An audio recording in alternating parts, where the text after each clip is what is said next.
전 세계 군사 전문가들이 경악했습니다. 한국이 그동안 철저히 숨겨왔던 초음속 미사일의 정체가 공개되자 현장에 있던 12개국 장성들마저 할 말을 잃어버렸기 때문입니다. 그동안 초음속 미사일 기술은 러시아와 미국의 전유물이었습니다. 하지만 한국이 이 구도를 단 한 번에 뒤집어 놨습니다. 러시아가 자랑하던 오닉스 미사일, 한국 미사일 앞에서는 그저 덩치만 큰 구형 무기로 전락해버렸습니다. 더 작고 더 가볍지만 성능은 압도적이었죠. 어떻게 이게 가능했냐고요? 한국 개발진들이 그동안 아무도 몰래 뭔가를 준비하고 있었습니다. 더 놀라운 건 개발 과정입니다. 다른 나라들이 개발 중이라며 떠들 때 한국은 수십 년 동안 아무 소리 없이 움직이고 있었던 겁니다. 그것도 핵심 기술을 독자 개발까지 했다는 겁니다. 그리고 어느 날 갑자기 등장했죠. 이미 모든 게 끝난 상태로 말이죠. 상황이 이렇다 보니 국제 반응도 심상치 않습니다. 특히 60조 원 규모 사업을 앞둔 캐나다가 이 미사일에 심각하게 관심을 보이기 시작했거든요. 도대체 한국이 만든 이 미사일 무엇이 그렇게 특별했던 걸까요? 그리고 왜 세계 최강국들이 침묵할 수밖에 없었던 걸까요? 지금부터 그 충격적인 이야기를 들려드리겠습니다. 시작 전 잠시. 여러분의 구독과 좋아요는 영상 제작에 큰 도움이 됩니다. 25년간 군사 브리핑에 참석하면서 배운 게 하나 있습니다. 진짜 위협 앞에서는 질문이 사라진다는 것. 그날 방 안에는 12개국 장성이 앉아 있었습니다. 미국, 러시아, 프랑스, 영국. 세계 최강의 군인들이었죠. 하지만 단 한 명도 손을 들지 않았습니다. 왜냐하면 모두가 같은 걸 깨달았기 때문이죠. 이미 늦었다는 걸. 저는 마이클 스톤. 영국 출신 국제군사 무기평가 전문가입니다. 25년 동안 나토, 미 국방부, 러시아 방산청과 함께 세계에서 가장 위험한 무기들을 분석해왔죠. 그리고 그날 제 인생에서 가장 조용한 브리핑을 경험했습니다. 회의실은 지하 3층에 있었어요. 창문도 없고 핸드폰도 반납한 공간이었죠. 안건은 단 한 줄. 아시아 국가 신형 무기 평가. 저는 솔직히 기대하지 않았습니다. 또 하나의 과장된 발표겠거니 생각했죠. 형식적인 검증이라고 예상했습니다. 브리핑이 시작됐죠. 첫 화면에 숫자가 떴습니다. 속도, 고도, 사이아라이. 저는 무심코 메모를 시작했어요. 그런데 옆에 앉은 미국 제독이 펜을 멈췄죠. 러시아 분석관이 화면을 다시 봤습니다. 프랑스 장성은 안경을 벗었어요. 뭔가 이상했습니다. 숫자가 너무 높았죠. 아니, 높은 정도가 아니었습니다. 말이 안 되는 수준이었어요. 저는 계산이 잘못됐다고 생각했죠. 하지만 재확인 문구가 떴습니다. 데이터 검증 완료. 실수가 아니었어요. 그리고 영상이 재생됐습니다. 미사일 발사 장면이었죠. 수직으로 올라간 뒤 급격히 고도를 낮췄어요. 그리고 예측 불가능한 궤적으로 방향을 바꿨습니다. 한 번이 아니었죠. 두 번, 세 번. 계속 꺾였습니다. 방 안이 조용해지기 시작했어요. 처음엔 농담도 오갔죠. 저건 편집 아닌가? 누군가 웃으며 말했습니다. 하지만 다음 화면에서 방공망 시뮬레이션이 나왔죠. 가상의 요격 시스템이 작동했습니다. 미사일을 추적하려 했어요. 실패했습니다. 계산이 따라가지 못했죠. 궤적 예측이 무너졌습니다. 두 번째 시도도 실패. 세 번째도 마찬가지였어요. 화면 속에서 가상 목표물이 파괴됐죠. 요격률은 0%였습니다. 농담이 멈췄어요. 메모하던 사람들이 손을 멈췄죠. 저도 펜을 내려놨습니다. 왜냐하면 알았기 때문이죠. 이건 이론이 아니라는 걸. 이건 시뮬레이션도 아니었습니다. 실제 시험 데이터였어요. 그리고 마지막 슬라이드가 나왔습니다. 단 한 문장이었죠. 본 무기는 2022년부로 실전 배치 완료. 그 아래 작은 국기가 하나 떠 있었습니다. 태극기였어요. 대한민국. 방 안의 공기가 바뀌었습니다. 누군가 숨을 크게 내쉬었죠. 러시아 분석관이 노트를 덮었어요. 미국 제독은 팔짱을 꼈습니다. 질문을 준비하던 사람이 손을 내렸죠. 저는 그 침묵이 무엇인지 알고 있었습니다. 이건 동의가 아니었죠. 놀라움도 아니었습니다. 공포였어요. 대비할 수 없다는 그 확신에서 오는 공포. 브리핑이 끝났습니다. 아무도 박수치지 않았죠. 질문도 없었습니다. 그냥 조용히 한 명씩 자리에서 일어났어요.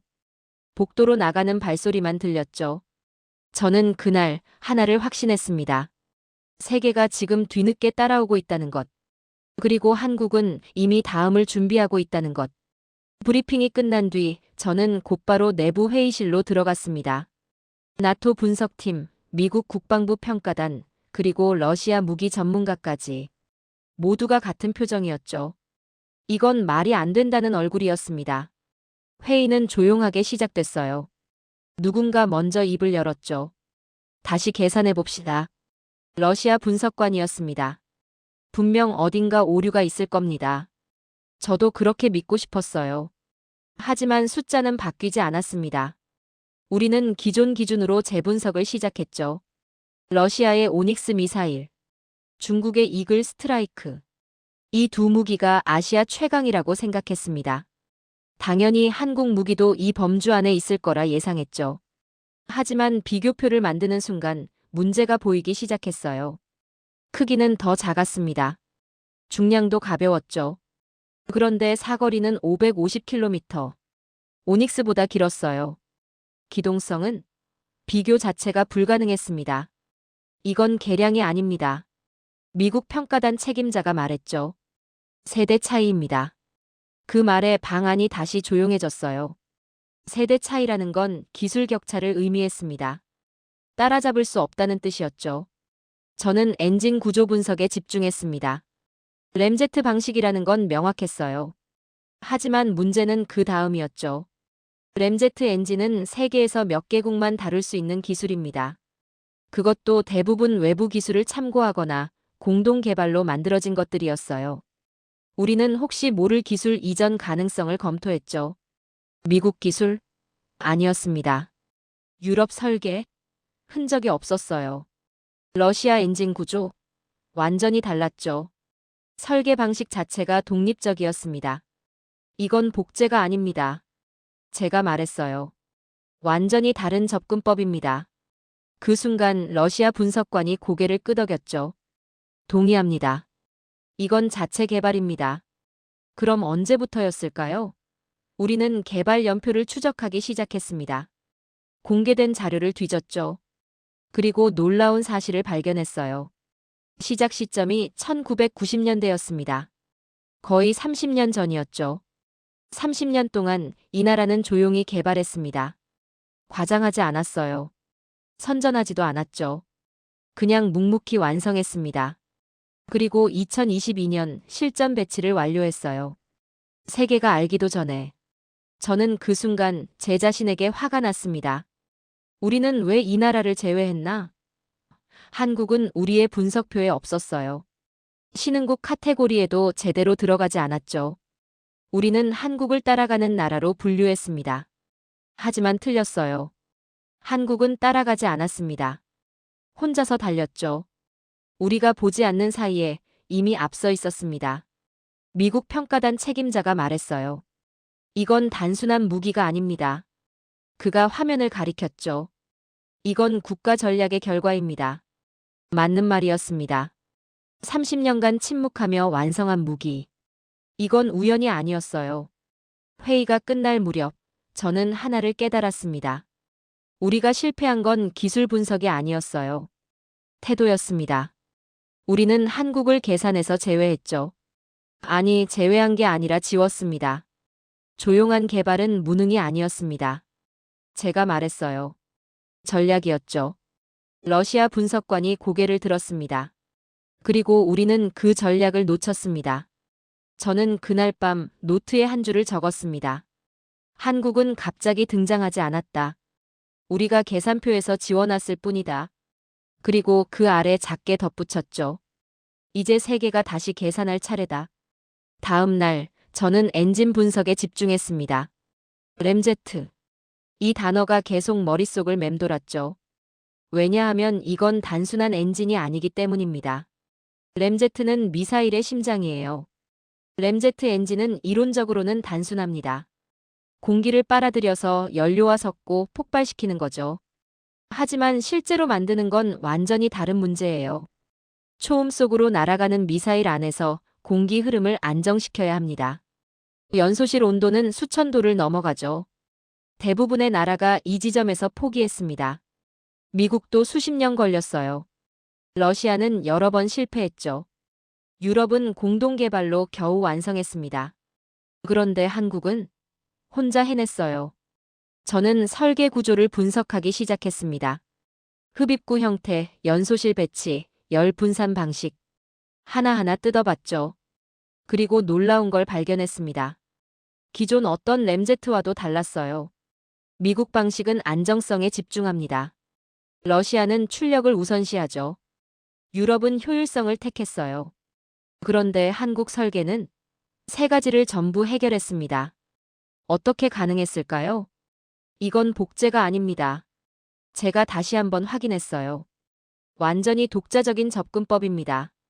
옆에 있던 프랑스 엔지니어가 고개를 끄덕였죠. 동의합니다. 이건 새로운 설계 철학입니다. 저는 그 순간 평가의 성격이 바뀌고 있다는 걸 느꼈습니다. 처음엔 무기를 평가했어요. 하지만 지금은 달랐죠. 우리는 국가 역량을 평가하고 있었습니다. 초음 속 미사일을 보유한 나라는 많습니다.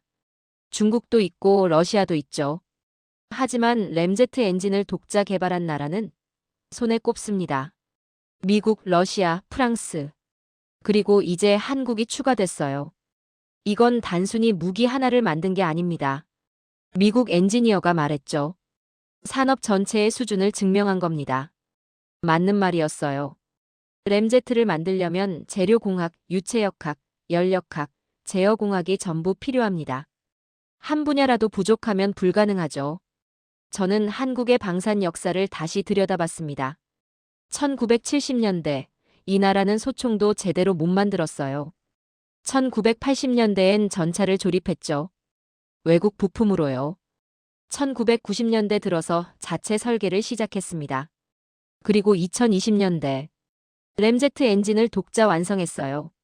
50년 만에 이 나라는 세계 5위권 기술력을 확보했습니다. 어떻게 가능했을까요? 저는 문득 깨달았습니다. 침묵의 20년이 답이었어요. 한국은 과장하지 않았습니다. 선전하지도 않았죠. 그냥 연구실에서 시험장에서 묵묵히 실험했습니다. 실패하고 수정하고 다시 시도했어요. 이 나라는 서두르지 않았습니다.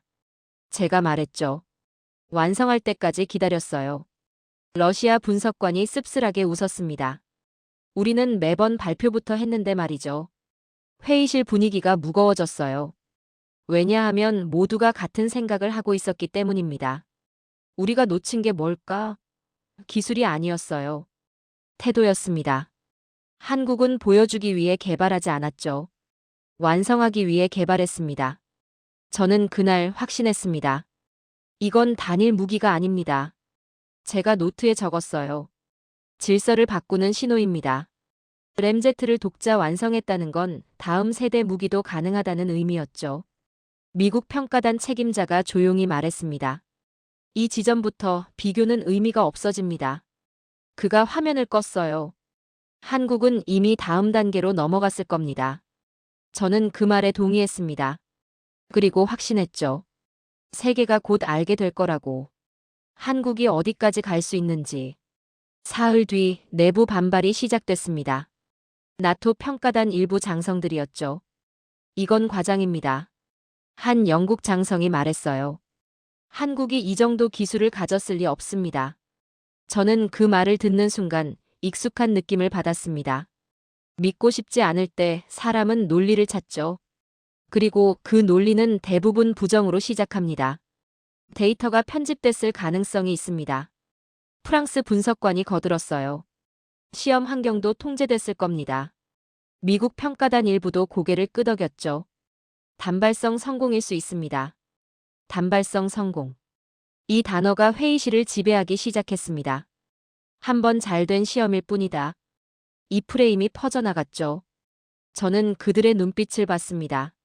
안심하고 싶어하는 눈빛이었어요. 재검증이 필요합니다. 독일 장성이 공식적으로 요구했죠. 다회 시험 결과를 봐야 합니다. 다른 장성들도 동의했어요. 극한 환경 시뮬레이션도 필요합니다. 잠수함 발사 연동 가능성도 검증해야 합니다. 요구사항이 쏟아졌습니다. 악천후 조건, 복수 방공망 대응, 전자전 환경 포함. 가장 어려운 조건들만 골라서 제시했죠. 저는 그 의도를 알고 있었습니다.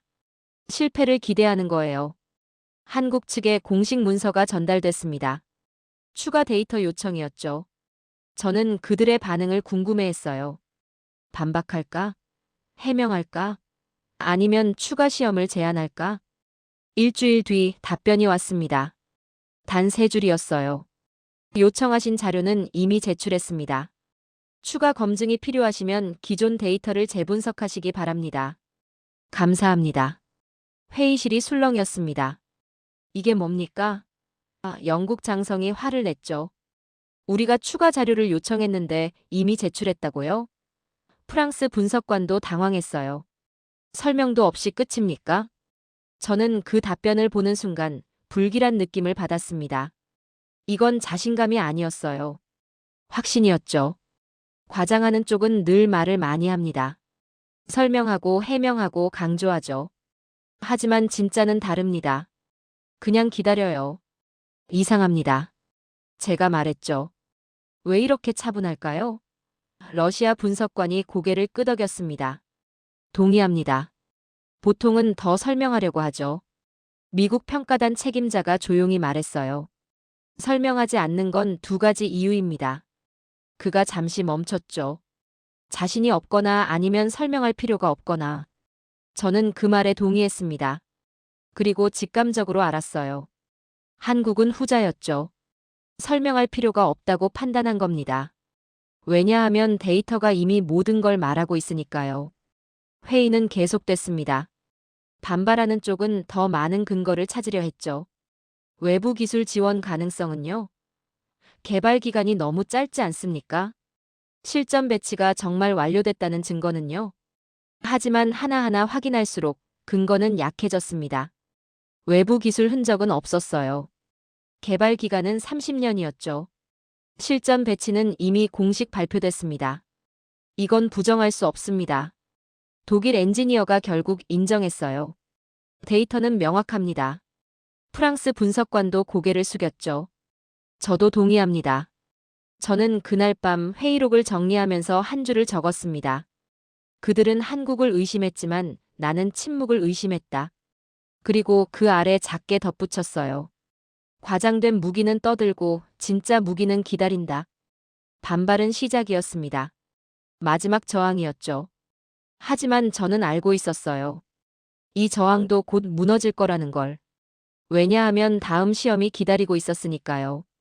2주 뒤 극단적인 재검증 조건이 확정됐습니다.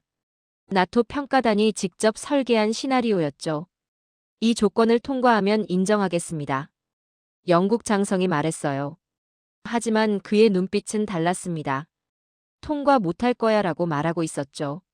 조건은 잔인했습니다. 악천후 가정, 복수 방공망 동시 대응, 전자전 환경 포함.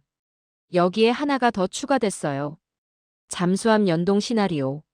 수중에서 발사한 뒤 초음 속으로 전환하는 방식이었죠. 이건 너무 가혹합니다. 독일 엔지니어가 말했어요. 실전에서도 이런 조건은 거의 없습니다. 하지만 프랑스 장성이 고개를 저었죠. 우리가 확인해야 하는 건 한계입니다. 최상 조건이 아니라 최악 조건에서요. 저는 그 말을 듣는 순간 깨달았습니다. 이건 검증이 아닙니다. 제가 조용히 말했어요. 함정입니다. 러시아 분석관이 저를 봤죠. 무슨 뜻입니까? 우리는 실패를 기대하고 있습니다. 그래야 마음 편히 부정할 수 있으니까요. 잠수함 발사 연동은 특히 어려운 조건이었습니다. 수중에서 발사된 미사일은 물의 저항을 뚫어야 해요. 수면 위로 올라온 뒤엔 공기 흐름이 급변하죠. 여기서 램제트 엔진을 안정시키는 건 대부분의 나라가 포기한 영역이었습니다. 러시아도 이 방식은 성공률이 낮습니다. 러시아 분석관이 인정했어요. 미국도 제한적으로만 운용하죠. 프랑스 엔지니어가 고개를 끄덕였습니다. 유럽은 아예 시도하지 않았습니다. 시뮬레이션 준비가 시작됐습니다. 한국 측 데이터가 입력됐죠. 미사일 재원, 궤적 알고리즘, 추진 특성, 그리고 우리가 설계한 최악의 시나리오가 가동됐습니다. 초반 데이터는 정상이었어요. 수중 발사 성공, 수면 돌파 정상. 여기까지는 예상 범위였죠.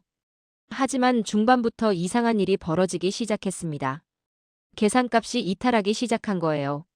뭡니까 이게? 미국 엔지니어가 화면을 가리켰죠. 미사일이 예측 궤도를 벗어났습니다. 방공망 알고리즘이 추적을 시도했어요. 실패했죠. 다시 계산했습니다. 또 실패했어요. 방어 시스템이 혼란에 빠지기 시작했습니다. 요격 미사일 발사 타이밍을 잡지 못했죠. 예측 지점에 도달하면 목표물은 이미 다른 곳에 있었습니다. 두 번째 방공망도 마찬가지였어요. 세 번째도 무너졌죠. 계산식이 무너지고 있습니다. 독일 엔지니어가 말했어요. 알고리즘이 따라가질 못합니다. 프랑스 분석관이 재계산을 시도했죠. 하지만 결과는 같았습니다. 전자전 환경이 추가됐습니다. 교란 신호가 발사됐죠. 보통은 여기서 미사일 궤적이 흐트러집니다. 하지만 화면 속 미사일은 계속 목표를 향해 날아갔어요. 교란이 통하지 않았습니다. 말도 안 됩니다. 영국 장성이 중얼거렸죠. 교란 신호가 작동하지 않습니까? 하지만 시스템은 정상이었어요. 작동하지 않은 게 아니라 효과가 없었던 겁니다. 최종 결과가 나왔습니다. 가상 목표물 전부 파괴. 요격 성공률 0%. 방공망 3개 전부 무력화. 시뮬레이션은 완벽한 실패로 끝났죠. 아니, 미사일 입장에선 완벽한 성공이었습니다. 침묵이 내려앉았습니다. 아무도 말하지 않았어요. 재계산하자는 말도 나오지 않았죠. 왜냐하면 모두가 알고 있었기 때문입니다. 계산은 틀리지 않았어요. 우리의 방어 시스템이 무너진 겁니다. 이건 통과한 게 아닙니다. 제가 조용히 말했죠. 우리의 시험이 무너진 겁니다. 러시아 분석관이 고개를 숙였습니다. 동의합니다. 분위기가 바뀌었습니다. 질문의 성격이 달라졌어요. 이게 가능한가? 에서 얼마나 있나? 로. 막을 수 있나? 에서 어떻게 대응할까? 로. 우리는 더 이상 평가자가 아니었습니다. 관찰자가 됐죠. 저는 그날 밤 노트에 한 줄을 적었습니다. 우리는 가장 잔인한 시험을 걸었다. 하지만 계산이 먼저 무너졌다. 그리고 그 아래 덧붙였어요. 그 순간 게임의 규칙이 바뀌었다. 시뮬레이션 결과가 나온 지 사흘 만에 소문이 퍼지기 시작했습니다. 공식 발표는 없었어요. 하지만 방산업계는 이미 알고 있었죠. 한국이 뭔가를 갖고 있다. 이 한 문장이 조용히 돌기 시작했습니다. 저는 비공식 루트로 들려오는 이야기들을 귀에 깊게 들었어요.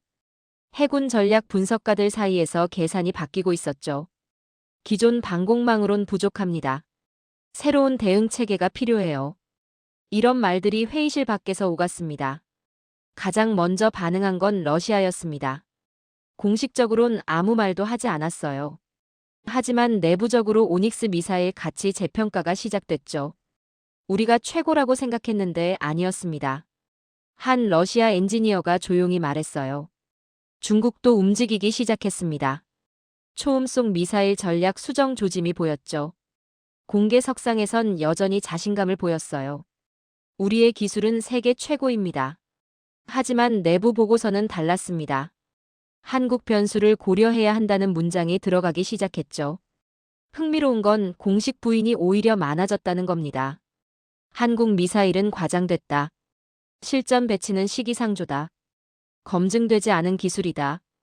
이런 발표들이 쏟아졌어요. 저는 그걸 보면서 확신했습니다. 강자는 부인하고 약자는 침묵하죠. 그리고 진짜 강자는 아무 말도 하지 않습니다. 캐나다 내부에서도 변화가 감지됐습니다. 저는 캐나다 해군 현대화 프로젝트에도 자문으로 참여하고 있었거든요. 잠수함 사업 검토 방향이 전환되기 시작했어요. 플랫폼이 중요한가, 무장이 중요한가? 이 질문이 회의실을 지배하기 시작했죠. 잠수함 자체는 좋습니다. 캐나다 해군 제독이 말했어요. 하지만 탑재 무기가 구식이면 의미가 없죠. 맞는 말이었습니다. 아무리 좋은 잠수함이라도 타격 능력이 약하면 전략적 가치가 떨어지니까요. 그리고 해성다시오가 본격적으로 논의되기 시작했습니다. 잠수함 플러스 해성다시오. 이 조합이 시나리오로 등장했죠. 만약 우리 잠수함이 이 미사일을 탑재한다면? 질문이 구체화됐습니다. 계산이 달라지기 시작했어요. 사거리 550km. 요격 불가능한 기동성. 잠수함 발사 가능. 이 세 가지가 합쳐지면 단순한 무기가 아니라 전략 자산이 되는 겁니다. 방어가 아니라 억제력이 생기는 거죠. 계산기의 기준 자체가 바뀌고 있습니다. 제가 회의에서 말했어요. 이제 우리는 플랫폼이 아니라 타격 능력 중심으로 생각해야 합니다. 캐나다 국방부 관계자가 고개를 끄덕였죠. 동의합니다. 하지만 문제가 있었습니다. 해성다시오는 아직 공개 판매가 확정되지 않았어요. 한국이 수출할 의사가 있는지도 불명확했죠. 만약 판매하지 않는다면? 누군가 물었습니다. 그럼 우리가 어떻게 해야 합니까? 저는 그 질문에 답할 수 없었어요. 왜냐하면 한국의 태도를 예측할 수 없었기 때문입니다. 이 나라는 30년 동안 조용히 개발했죠. 완성하고도 과장하지 않았어요. 그런 나라가 쉽게 수출할까요? 아니면 전략적으로 활용할까요? 제 역할도 변하기 시작했습니다. 처음엔 단순 평가자였어요. 무기를 분석하고 보고서를 쓰는 사람이었죠. 하지만 지금은 달랐습니다. 이걸 이해하는 사람이 필요하다. 캐나다 국방부가 저를 찾기 시작했어요. 마이클, 한국 미사일에 대해 설명해 주십시오. 회의마다 이 요청이 들어왔죠. 저는 데이터를 보여줬습니다. 시뮬레이션 결과를 설명했어요. 그리고 조심스럽게 말했죠. 이건 단순한 무기가 아닙니다. 판을 바꾸는 신호입니다. 책임이 생기기 시작했습니다. 제 말 한마디가 정책에 영향을 주게 됐죠. 잠수함 사업 방향이 제 분석을 바탕으로 수정됐어요. 예산 배분도 달라졌습니다. 타격 무기 확보가 우선순위로 올라갔죠. 저는 그 무게를 느꼈습니다. 제가 틀렸다면 어떻게 하죠? 내심 불안했어요. 하지만 데이터는 거짓말하지 않았습니다. 시뮬레이션은 명확했죠. 요격률 0%. 이건 제 의견이 아니라 사실이었습니다. 세계 곳곳에서 비슷한 움직임이 포착됐습니다. 일본 해상자위대가 대응체계 검토에 들어갔어요. 호주 국방부도 분석팀을 꾸렸죠. 대만은 긴급 회의를 소집했습니다. 모두가 같은 질문을 하고 있었어요. 이걸 어떻게 막을까? 하지만 저는 알고 있었습니다. 막는 게 목표가 아니라는 걸. 이제 세계는 새로운 기준으로 계산해야 했죠. 한국 변수가 공식적으로 등장한 겁니다. 방산시장, 해군 전략, 지역 안보. 모든 계산식에 한국이 들어가기 시작했어요. 무기는 아직 완전히 공개되지 않았습니다. 판매 계획도 발표되지 않았죠. 하지만 질서는 이미 흔들리고 있었습니다. 소문만으로도 충분했어요. 왜냐하면 그 소문이 사실이라는 걸 모두가 알고 있었으니까요. 저는 그날 밤 다가오는 결론을 예감했습니다. 아직 공개 전이지만 이미 되돌릴 수 없다는 걸. 칠장은 폭발할 거라는 걸. 그리고 그 폭발이 세계를 바꿀 거라는 걸. 이건 숨길 수 없습니다. 제가 노트에 적었어요. 이미 시작됐으니까요. 3개월 뒤 공식 공개 결정이 내려졌습니다. 한국 국방부 주최였죠. 장소는 제한됐고 참석 인원도 엄격히 통제됐습니다. 저는 초청장을 받았어요. 국제군사 전문가 자격으로요. 브리핑룸에 들어서는 순간 분위기가 달랐습니다. 3개월 전과는 완전히 다른 공기였죠. 그때는 의심이었어요. 지금은 긴장이었습니다. 모두가 알고 있었죠. 이건 설명이 아니라 확인 절차라는 걸. 한국 측 발표자가 단상에 올랐습니다. 간단한 인사 후 바로 본론으로 들어갔어요. 해성다시오 해상 초음속 순항 미사일입니다. 화면에 실물 사진이 떴죠. 생각보다 작았습니다. 날렵했어요. 복잡한 외형도 아니었죠. 이게 전부인가? 옆에 앉은 프랑스 장성이 중얼거렸습니다. 저는 그 반응을 이해했어요. 괴물은 보통 더 크고 복잡해 보이니까요. 재원이 공개됐습니다. 길이 6m, 중량 1톤, 사거리 550km, 속도 마하 3.5 이상. 숫자가 하나씩 화면에 떴죠. 메모하는 사람들이 보였습니다. 하지만 펜을 멈추는 사람들도 있었어요. 비교 자료입니다. 다음 슬라이드가 넘어갔죠. 러시아 오닉스와의 직접 대조표였습니다. 크기, 중량, 사거리, 기동성, 반응 속도, 운용 효율. 모든 항목이 나란히 놓였어요. 숫자가 말하기 시작했습니다. 오닉스보다 작고 가볍고 빠르고 정확했죠. 운용 비용도 낮았습니다. 유지보수 주기도 길었어요. 모든 면에서 앞섰습니다. 방안이 조용해졌습니다. 비교표는 잔인했어요. 변명의 여지를 주지 않았죠. 이건 세대 차이입니다. 독일 엔지니어가 작게 중얼거렸어요. 옆 사람도 고개를 끄덕였습니다. 그리고 결정적인 문장이 나왔습니다. 본 무기는 2022년부로 대한민국 해군에 실전 배치 완료됐습니다. 화면이 바뀌었죠. 배치 사진이 떴습니다. 구축함, 잠수함. 이미 탑재돼 있었어요. 실전 배치가 완료됐다고요? 미국 제독이 물었습니다. 한국 측 발표자가 고개를 끄덕였죠. 네, 2년 전입니다. 추가 설명은 없었어요. 필요하지 않았으니까요. 질문 시간이 주어졌습니다. 하지만 아무도 손을 들지 않았어요. 물어볼 게 없었던 게 아닙니다. 물어봐야 소용없다는 걸 알았죠. 답은 이미 화면에 다 나와 있었으니까요. 저는 그 순간을 지켜봤습니다. 세계 최강이라고 자부하던 장성들이 침묵하는 모습을요. 이건 패배 인정이 아니었어요. 현실 인식이었죠. 우린 늦었다는 자각이었습니다. 브리핑이 끝났습니다. 박수도 없었고 질문도 없었죠. 그냥 조용히 자료를 챙겨서 나갔습니다. 복도에서 들리는 건 발소리뿐이었어요. 저는 자리에 그대로 앉아 있었습니다. 노트를 펼쳤죠. 하지만 쓸 게 없었어요. 분석할 것도 평가할 것도 남지 않았습니다. 이미 모든 게 끝나 있었으니까요. 이건 발표가 아니었습니다. 제가 혼잣말처럼 중얼거렸어요. 통보였죠. 옆에 남아있던 러시아 분석관이 고개를 끄덕였습니다. 동의합니다. 설명은 필요 없었어요. 숫자가 끝냈죠. 밖으로 나왔습니다. 언론 브리핑이 예정돼 있었어요. 하지만 저는 참석하지 않았습니다. 필요하지 않았죠. 어차피 세계는 곧 알게 될 테니까요. 저는 호텔로 돌아와 창밖을 바라봤습니다. 서울의 야경이 보였어요. 조용한 도시였죠. 하지만 저는 알고 있었습니다. 이 조용함이 얼마나 강한지. 공개된 순간 비교는 의미를 잃었습니다. 제가 노트에 적었어요. 세계는 그제야 깨달았죠. 이미 늦었다는 걸. 그날 밤 저는 더 이상 분석자가 아니었습니다. 증언자가 됐죠. 제가 목격한 건 무기의 공개가 아니었어요. 질서의 전환이었습니다. 공개 일주일 뒤 세계가 움직이기 시작했습니다. 조용했던 방산 시장이 들썩였어요.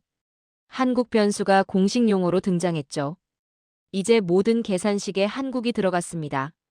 가장 먼저 반응한 건 방산업계였습니다. 초음속 미사일 계약이 재검토되기 시작했어요. 기존 제안으론 부족합니다. 한 유럽 국가 국방부가 러시아 측에 통보했죠. 해성다시오 수준의 성능을 원합니다. 러시아는 공식적으론 부인했습니다. 우리의 오닉스는 여전히 최고입니다. 하지만 내부는 달랐어요. 긴급 개량 프로젝트가 시작됐죠. 예산이 증액됐습니다. 한국을 따라잡아야 한다는 보고서가 올라갔어요. 중국도 마찬가지였습니다. 공개석상에선 자신감을 보였죠. 우리의 기술은 독보적입니다. 하지만 군사전략회의는 달라졌습니다. 해상방어체계 재정비가 급선무로 떠올랐어요. 왜냐하면 해성다시오를 막을 방법이 없었으니까요. 저는 각국의 반응을 지켜봤습니다. 패턴이 보였어요.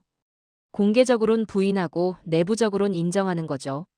한국이 과장했다고 말하면서 우리도 비슷한 걸 만들어야 한다고 움직였습니다.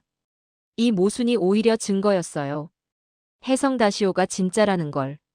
나토 내부에서도 논의가 시작됐습니다. 새로운 방공 기준이 필요합니다. 독일 장성이 제안했죠. 기존 시스템으론 대응이 불가능해요. 프랑스도 동의했습니다. 초음속 미사일의 정의를 다시 내려야 합니다. 초음속 미사일 기준이 제정이 되기 시작했어요. 이전엔 마하 3 이상이면 초음속이었죠. 하지만 이젠 달랐습니다. 기동성, 요격 회피율, 다목적 운용성이 추가됐어요. 기준 자체가 해성다시오를 중심으로 재편된 겁니다. 캐나다 잠수함 사업도 큰 변화를 겪었습니다. 저는 직접 목격했어요. 회의 안건이 완전히 바뀌는걸요. 어떤 잠수함을 살까? 에서 어떤 무기를 탑재할까? 로. 플랫폼 중심에서 타격 능력 중심으로 전환됐죠. 잠수함 플러스 해성다시오. 이 시나리오가 현실화되기 시작했습니다. 캐나다 국방부가 한국에 공식 문의를 넣었어요. 해성다시오 구매 가능성에 대해서요. 하지만 답변은 신중했습니다. 검토 중입니다. 라는 한 줄뿐이었죠. 저는 그 답변을 보면서 다시 한번 느꼈습니다. 한국의 전략을요. 이 나라는 서두르지 않았어요. 과장하지도 않았죠. 필요하면 팔고 아니면 안 파는 겁니다. 구걸하지 않는 자세였어요. 세계 각지에서 한국 대표단이 초청받기 시작했습니다. 방산 전시회, 국제군사 포럼, 해군 컨퍼런스. 어디든 한국 부스 앞에 줄이 섰어요. 질문은 비슷했죠. 해성다시오 살 수 있습니까? 하지만 한국은 조심스러웠습니다. 전략적 동맹국과 협의 중이라는 답변만 반복했어요. 구체적인 가격도 일정도 공개하지 않았죠. 이 태도가 오히려 가치를 높였습니다. 쉽게 살 수 없다는 인식이 퍼졌어요. 저는 이 과정을 지켜보면서 배웠습니다.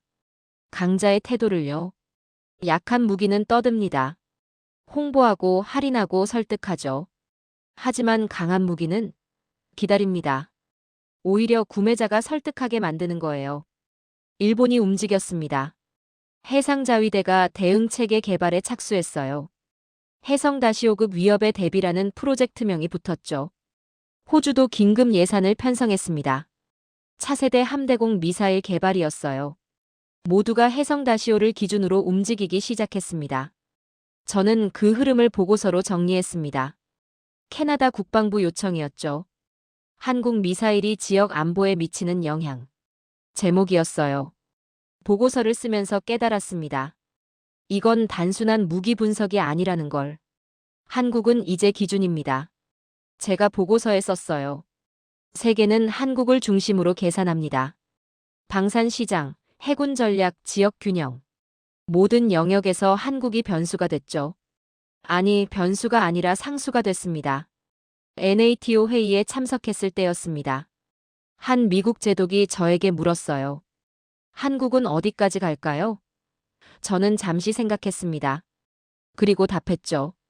이미 다음을 준비하고 있을 겁니다.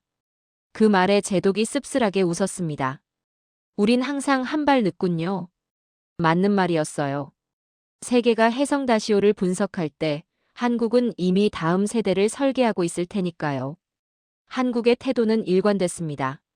자랑하지 않고 과장하지 않고 설명하지 않았어요. 그냥 결과를 보여줬죠. 이 침묵이 오히려 강력했습니다. 우린 증명할 필요가 없다는 메시지였으니까요.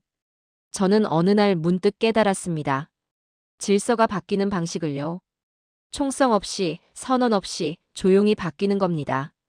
한 나라가 30년 동안 침묵하며 준비하고 어느 날 결과를 보여주면 세계는 그제야 알아차리죠. 아, 이미 바뀌었구나. 방산 전시회에서 한국 부스를 지나칠 때였습니다. 많은 나라 대표단이 줄 서 있었어요.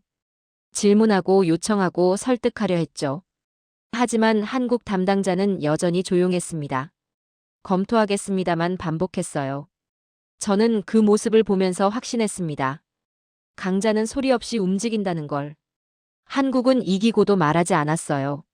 승전 선언도 자축도 없었죠. 그냥 다음을 준비할 뿐이었습니다. 질서는 이렇게 바뀝니다. 제가 노트에 적었어요. 한 발의 총성 없이, 한 줄의 선언 없이. 그저 결과가 말하게 하는 거죠. 세계는 이제 한국을 기준으로 계산합니다. 미사일을 평가할 때, 방어 체계를 설계할 때, 전략을 수립할 때, 모든 순간에 한국이 기준점이 됐어요. 이게 진짜 승리였습니다. 저는 25년 동안 세계 최강의 무기들을 평가해왔습니다. 미국의 토마호크를 받고 러시아의 오닉스를 분석했죠. 유럽의 최신 시스템도 검증했습니다. 강한 무기는 많았어요. 인상적인 것들도 있었죠. 하지만 가장 무서운 무기는 가장 조용했습니다. 한국은 자랑하지 않았어요. 과장하지도 않았죠. 30년 동안 침묵했습니다. 세계가 보지 않는 사이에 묵묵히 완성했어요. 그리고 어느 날 결과를 보여줬습니다. 설명도 변명도 해명도 없었죠. 숫자가 전부를 말했습니다. 시뮬레이션이 증명했어요. 세계는 그제야 깨달았죠. 아, 이미 끝났구나. 이건 우연이 아니었습니다. 단발성 성공도 아니었어요. 장기 전략의 결과였죠. 조용히 준비하고 완성하고 기다리는 전략. 이게 진짜 강자의 방식이었습니다. 저는 그 과정을 직접 목격했습니다. 의심하던 장성들이 침묵하는 순간을, 계산이 무너지는 순간을, 질서가 바뀌는 순간을, 그리고 세계가 한국을 다시 계산하기 시작하는 순간을. 지금 세계는 한국을 기준으로 움직입니다. 방산 시장도 군사 전략도 지역 균형도 모든 계산식에 한국이 들어갔어요. 이게 진짜 변화였습니다. 그리고 솔직히 말하자면 저는 정말 다행이라고 생각합니다. 제가 이 변화를 목격할 수 있어서, 제가 증언할 수 있어서, 그리고 무엇보다 이 나라가 한국이어서. 지금까지 긴 영상 시청해주셔서 감사합니다. 내일 더 멋진 이야기로 찾아뵙겠습니다. 감사합니다.